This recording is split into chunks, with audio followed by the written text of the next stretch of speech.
জাগপার আয়োজনে জাতীয় প্রেস ক্লাবে আলোচনা সভায় বক্তব্য রাখেন বিভিন্ন রাজনৈতিক দলের শীর্ষ নেতারা। পলাতক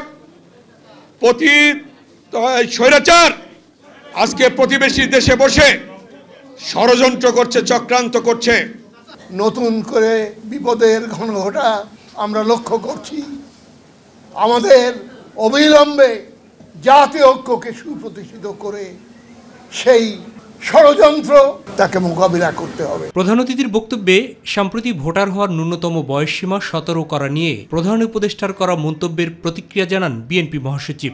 ইলেকশন কমিশনকে ছেড়ে দিন, লেট দেম ডিসাইড। 18 বছর তো আছে, সকলের কাছে কোনো যদি একজন কমাতে চান তাহলে সেটা ইলেকশন কমিশন প্রস্তাব করুন, যারা নতুন হয়েছে। রাজনৈতিক দলগুলোর সঙ্গে কথা বলেন, উনি যখন প্রথমেই বলে দেন দ্যাট বিকামস বাইন্ডিং, ওটা কিন্তু একটা চাপ পড়ে যায় কমিশনের উপর। এটা স্টেক হোল্ডারদের সঙ্গে কথা বলে তারপরে যদি তিনি এই বিষয়টা আনতে চান, সেভাবে আনলে ভালো হতো, তার কোনো বিতর্কের সৃষ্টি হতো না।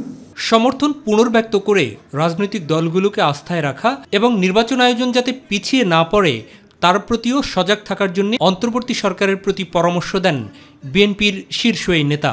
রাজনৈতিক দলগুলো আপনার প্রতিপক্ষ নয়, রাজনৈতিক দলগুলো আপনাদের সহযোগিতা করছে, সহযোগিতা করেই চলেছে।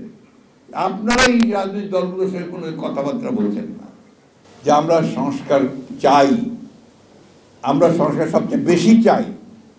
একই সঙ্গে আমরা এটাও চাই যে দীর্ঘকাল অনির্বাচিত সরকারের হাতে ক্ষমতা থাকা উচিত নয়।